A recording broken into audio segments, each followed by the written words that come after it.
Hello everyone, welcome back to How Logical. I'll be showing you how to add stickers on Telegram text in today's video. If you are watching us for the first time, subscribe to our channel by hitting the subscribe button and press the bell icon so that YouTube will notify you whenever we post a new video. From your app list, tap Open Telegram application. Tap on your contact to whom you want to send the chat to. Now, tap to write a message and the keyboard will appear. To add a sticker, simply tap on the emoji or sticker icon on the left. Now, stickers will appear.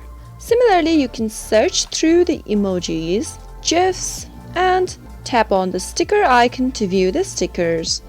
Tap on any sticker to send to your contact.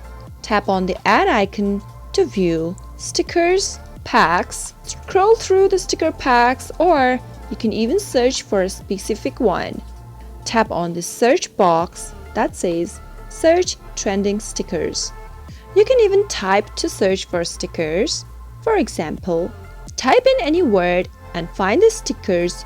To add a sticker, simply tap on the Add button and the sticker pack will be added to your Telegram. Now, you'll be able to find stickers which you added on your Telegram whenever you are typing a text to your contact. Simply tap on the sticker icon and tap on stickers from the bottom right, and as you can see that there are lots of stickers that is available for your Telegram. That is how you can add stickers on Telegram easily and quickly. If you like the video, go ahead and give it a thumbs up. Feel free to comment down below in the comment box if you have a question or a feedback. I'll be back with another tutorial episode soon. Thank you for watching.